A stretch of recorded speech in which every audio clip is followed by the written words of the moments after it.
Hey folks, welcome back to my coverage of SBL Season 5.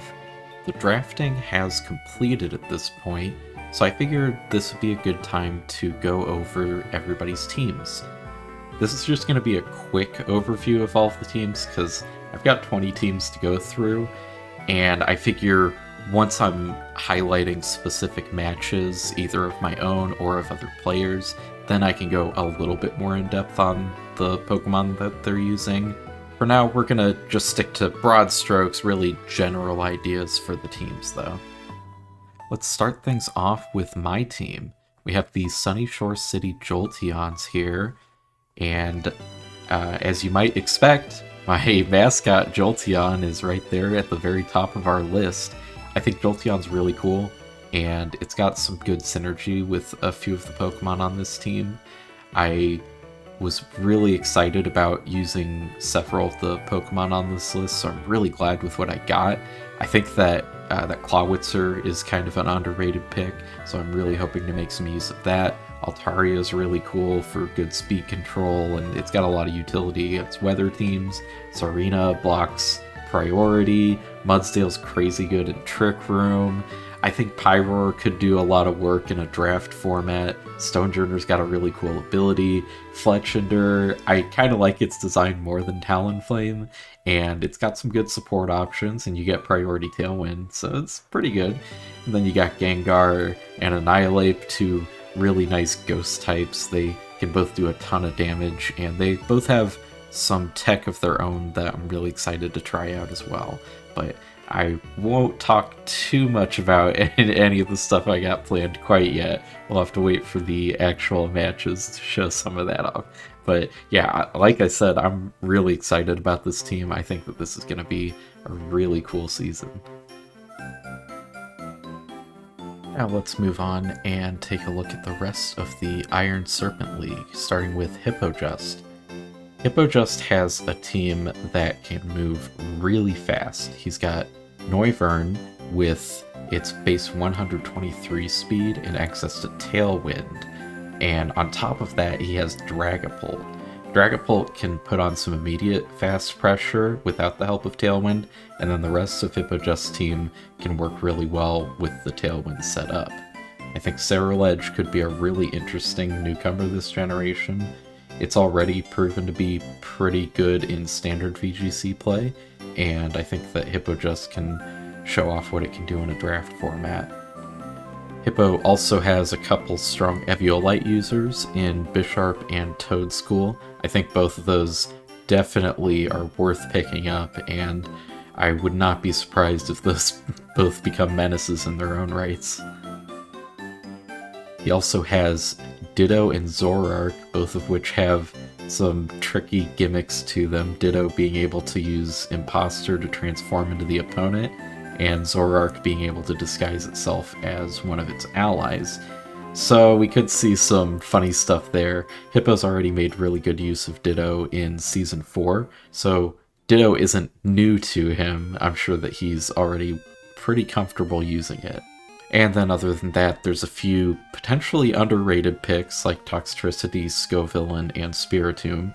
We'll see how those work into Hippo's playstyle once we get things rolling. Next up is Trip. He is returning for his second season, and it looks like Gardevoir is making a return on his team, as well as Rotom, the default form Rotom. Both of those were Pokemon that he drafted in Season 4.5, the BDSP format, and it looks like they are getting another shot on his team this time around. Pretty much everything other than those two is different though. He's got Hydreigon and Meowscarada, both of which are very powerful attackers in their own rights, and they also both have access to speed control options. Hydreigon has Tailwind and Meowscarada has Trick Room. Because of that, they will be able to set things up for the rest of the team pretty well, but they can also work pretty well on their own as attackers. So either way that he goes with those, I think that they'll be pretty flexible for what he needs them to do. Other than that, I think the two most interesting picks I see are Braviary and Salazzle. I think both of those could do a lot of work, but they're definitely bit overlooked relative to some of the other Pokemon in VGC right now. And then as for the last three, Toxapex, Masquerain, and Lycanroc Midnight Form, I don't really know what those guys are supposed to do, but I think it'll be interesting to see if Tripp can work those into his teams at some point. Oh gosh, and I completely forgot to mention Klefki. That's got some really nice support options. Prankster's always nice, and it has access to stuff like dual screens and Thunder Wave. It can make itself pretty annoying, so we'll see how that ends up working into Tripp's overall game plan. Next up, we have Robbie Rabs. His team is headed up by Grimmsnarl, which is an incredible support Pokemon. Not really surprised to see that one get picked up. It's got priority screens, it's got access to Fake Out and Sucker Punch. It can do a ton of things with priority. And then on top of that, it doesn't have a half bad attacking stat either, so it can do a pretty decent amount for the team. On top of that, he has priority Tailwind and really any flying type move from Talonflame, so he's going to be able to, in some sense, ignore the opponent's speed control, or at the very least assert his own control over the game, regardless of where the speed stats lie. He also has a returning champ, Crocodile. Crocodile was a huge part of Robbie's Season 3 team, and I think that it's really cool to see him bring that one back for his team. He also brought back Pachirisu from his Season 4.5 team, and I think that it's with good reason. That thing has some crazy good support potential. It's got Follow Me, it can nuzzle everything down, it's got Super Fang, so it can put out some pretty respectable damage. It's just all around a pretty solid Pokemon, honestly, and in a draft format especially, something like that could be really valuable. Robbie also drafted Espathra and Frostmoth, both of which can boost their stats significantly and have a lot of potential to snowball out of control if not controlled properly.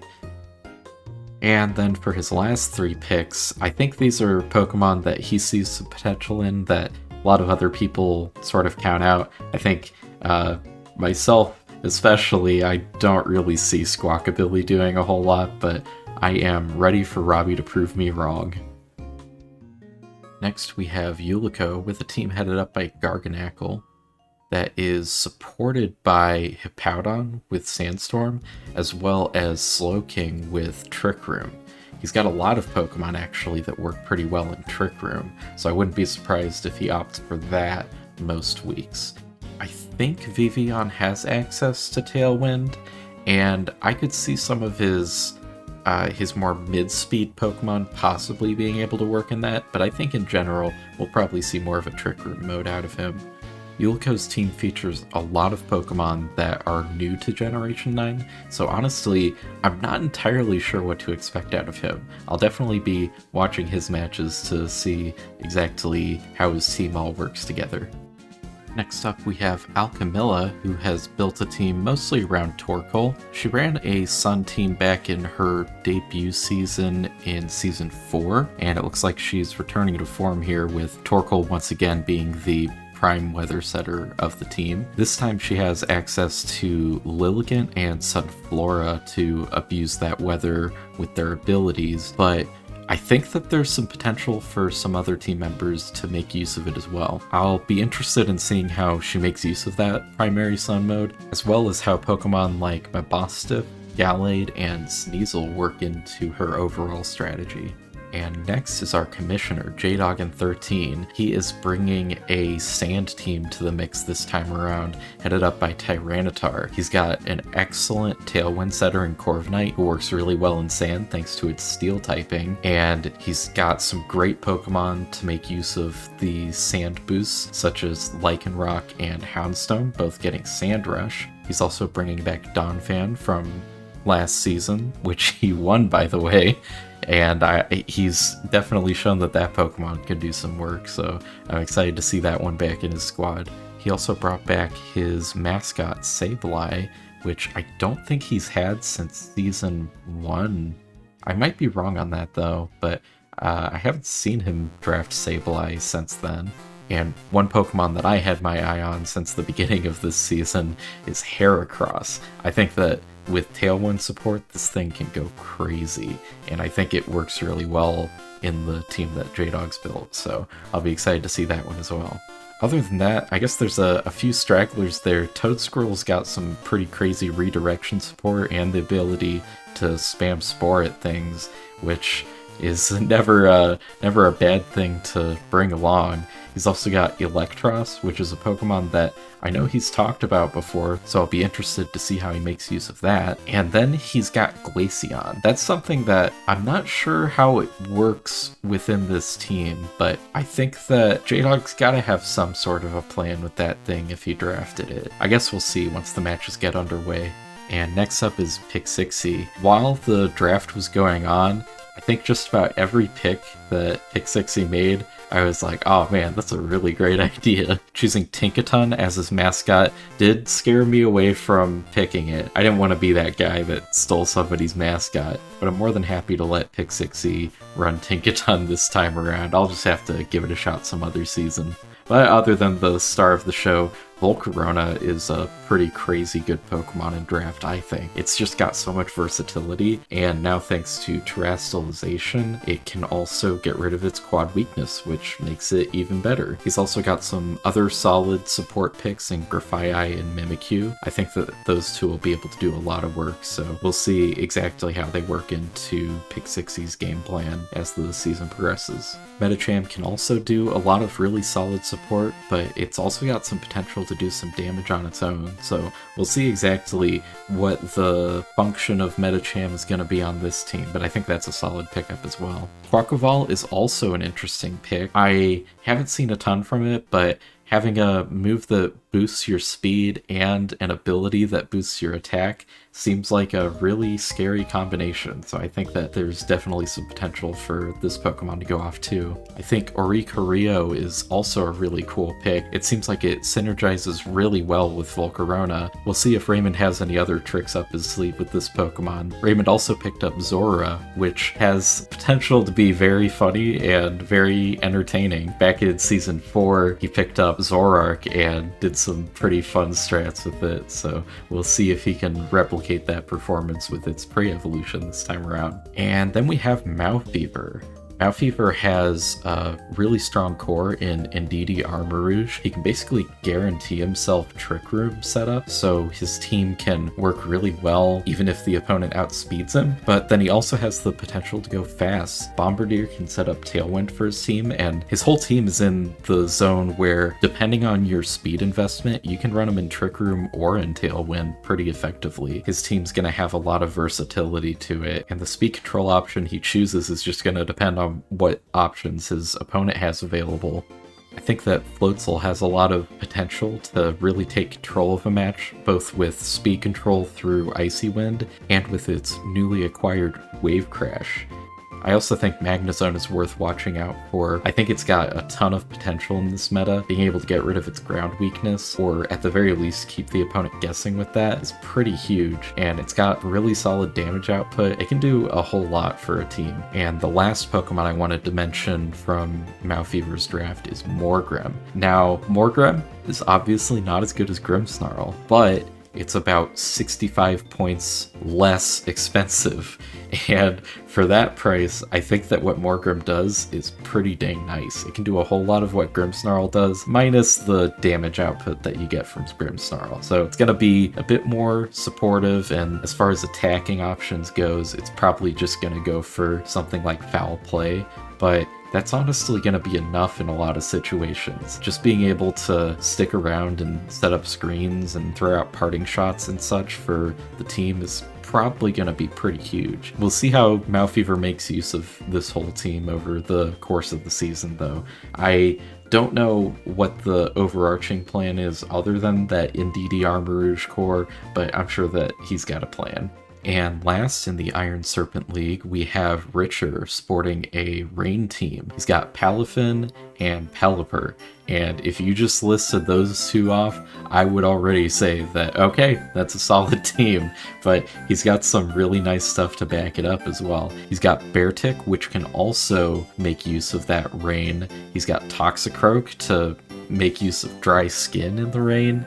And he's got Orthworm, who definitely would appreciate being under rain so that it can ignore its fire weakness. Thanks to Pelipper and his Swift Swim Beartick, he has some fast options, and thanks to Oranguru, he also has the ability to use Trick Room. From my understanding, Richer plays more singles than he does doubles, but it seems like whatever team building chops he has for singles transfer over pretty well to doubles format like VGC, so I'll be really interested in seeing how his rookie season goes. Alright, and now we are getting into the Winged King League.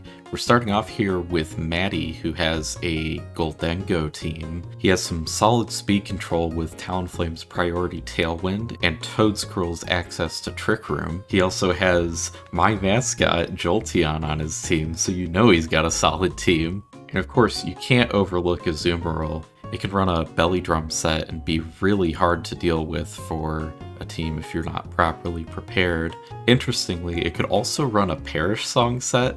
If you put that next to Goldengo, Goldengo doesn't actually get affected by Perish Song, I'm pretty sure. And so there's some potential for some really unusual endgame situations because of that. And I'm not really sure what to expect from the bottom half of Maddie's roster. He's got a lot of interesting picks, but I just don't really know what to make of them. I do appreciate that he picked up Clodsire, though. I don't think that Clodsire is very good in a VGC format, but I'm really hoping that Maddie can show something cool with it. And next up is Shellshock. He went straight for Maushold for his first pick, and he's been talking about this Pokemon basically since it was revealed. So I think it's no surprise that he went for it. He's got some interesting things to go along with it. He's got Noivern with its great speed and ability to set Tailwind, which I think goes really well with kind of the mid to low speed type Pokemon like Sylveon and Ursaring. Could even work for like Electros, and obviously it works very well for Bramblegast because of its ability. So I think that Shellshock has a few really solid fast Pokemon on their own, but then he also has the ability to enable the rest of his team with his speed control options. I think Quaquaval, thanks to its ability and its signature move, have the ability to snowball really well, and I think that that's something that could be very hard to deal with, especially with either additional Tailwind support or with Maushold providing redirection support. Overall, this looks like a pretty solid, well-constructed team. I'm interested in seeing exactly how things play out in practice, but I think that there's a lot of really cool things going on here. Next is Damage, who is bringing back Garchomp from his Season 4.5 team, but this time he's supported by a Sand team. He's got Hippowdon to set the Sand, and then he has Lycanroc, who gets a speed boost from the Sand. While he does have Sand as an option, I think it's very clear that Spencer's built around Garchomp very deliberately. If you look at a lot of his team members, he has Corviknight, who's a flying type, Gardevoir, who has Telepathy, Cryogonal, who has Levitate, and Rotom Heat, who has Levitate. So he has a lot of Pokemon that he can put next to an Earthquake and Garchomp. That's going to open him up so that he's able to put Choice Band on that thing pretty comfortably. And then the rest of his team can operate next to him, either providing support or dealing out damage of their own. Overall, I think this is going to be a team to watch this season. I would not be surprised if we see this pretty deep into the playoffs bracket later down the line. Next we have Zoro. Now he interestingly made a lot of swaps after the draft, and he ended up going with a pretty top-heavy draft overall. He's got several Pokemon that probably aren't going to have much impact, like Charcadet and Wooper and Magikarp, and that's mostly so that he had enough points to afford Pokemon like Torkoal, Meowscarada, Arboliva, and Oranguru. and then he was able to fill in with Lilligant, which works really well with Torkoal, and Sunflora, who also would benefit from the sun. This drafting strategy is a little bit different from the way a lot of people have drafted, but I think that this could have some potential to be pretty strong. He might not have as much versatility in which Pokemon he chooses, but he might be able to still get some versatility out of the sets he picks specifically for each given week. And honestly, a Lilycole core is already pretty solid, so if you can just build a few things around that to support it, such as a Rangaroo with its ability to set Trick Room or use Instruct, yeah, I think overall this could be a really interesting approach to drafting strategy that could be replicated by other people if it ends up being successful. Next up is Cam. I think he has a little bit of a top-heavy draft as well. He's got Annihilate to start off, which is a solid pick by any metric. And then he has Cyclizar, who could provide some really interesting support with Shed Tail. He also has Rabsca with access to Revival Blessing. And then he has Redirection from Pachirisu and Fungus, possibly. I'm kind of interested in that Snow option with Ice-Q and Snover as well. I haven't seen a lot from Ice-Q, but it does seem like it could have some potential to do something interesting if played right. And I would be remiss if I did not mention my boy Riolu. It's got some really cool support options thanks to Prankster. It doesn't have access to coaching anymore, unfortunately, but it still gets Howl, and it gets a number of other interesting moves like Copycat and Feint. Overall, Cam has made some really interesting picks. We'll see exactly how he plans to make it all work together once things start rolling. Now, next up is Lego Yoda. She is coming back with another team built around Hariyama with Sableye support. It did pretty dang well for her last time around, and I'm not surprised to see that she's given it another shot. I mean, she made playoffs in her rookie season with a team built around Hariyama, and it seems like overall she's just really good at making use of that Pokemon. This time around, she has both a Tailwind option with Honchkrow and a Trick Room option with Mismagius. I think both speed control options are really useful, especially for Hariyama and Ceruledge, who will probably be her main damage dealers on the team. I think her pickup of Camerupt is also a really solid pick. I think it works pretty well with her team overall, and I have a little bit of a soft spot for Camerupt since it was such a huge part of my team last season. Also, I gotta shout out the Stonejourner pick. I think that this Pokemon is kinda underrated, and it's got a really cool ability, so I'm really excited to see how Ava makes use of it on her side of the league. Now, next is T-Zim. T-Zim has been playing around with a lot of different teams on Showdown and on the in-game ranked ladder, so I'm expecting to see some really interesting strats coming out of him. I know that he's been playing around with Darkspun, so I think that that's a Pokemon to look out for on his team. It is his mascot too, so you know he's going to have to make use of it at some point. I think he's got a great option for Tailwind thanks to Kilowattrel, and he's got a lot of mid-speed Pokemon like Heracross and Flareon, and even Orthworm and Bisharp that can make use of it pretty decently. But then those Pokemon can also work pretty well with Slowbro's Trick Room support, so I think that he's going to be able to adapt pretty well to his opponents depending on what he thinks is more important each week. And then even outside of those speed control options, he's got one of the fastest Pokemon in the meta in Dragapult, so he's going to be able to do a lot even without the speed control options. Overall, T-Zim usually brings some really interesting ideas to draft, so I'm really excited to watch some of his matches unfold. Next up is Praspian. Interestingly, both leagues have an Indeedee Armarouge core team, and Praspian's the one on this side that has it. Praspian also drafted Scyther and Toadschool, both of which might be some value picks that he's got his eye on. He picked them both up fairly early in his draft, and I could definitely see one or both of them doing a lot of work. Also kind of interestingly, he has two Pokemon that overlap with my team. He picked up Altaria and Sarina as well. I think that having Sarina on a team that already has Psychic Terrain is kind of interesting. Like, you already block priority pretty well. Maybe he's making use of Sarina's other ability. I don't even remember what it is. It's like Sweet Veil or something. It blocks sleep. I know that a lot of people have been talking about how they're gonna abuse sleep mechanics this season, so maybe that's a good pickup, honestly. But yeah, even if you just showed me his first two picks, I'd say this is a solid team. But I think that Praspian has done a really good job of finding some value picks out of the lower tiers. So I think that could be a huge difference maker on his side. And next is Sagat. Now, I did a little bit of team building with Sagat before the draft started, and I know that he really had his eye on the Indeedee Armor Rouge core. Unfortunately, Praspian drafted right before him. So he ended up going with some other options he'd been considering instead. He's brought back Umbreon from his team last season. He subbed in for another player and ended up making really good use of that Umbreon, so I'm not surprised to see that one coming back for his first full season. It looks like overall his team is mostly geared towards a Trick Room mode. He's got Mimikyu to basically guarantee setting up Trick Room, and he's got a lot of slow Pokemon who really appreciate that sort of speed control. However, he does have Bombardier, so he does have the ability to go fast if he needs to. I think that sort of team construction is definitely a good way to approach things. Just, damn it.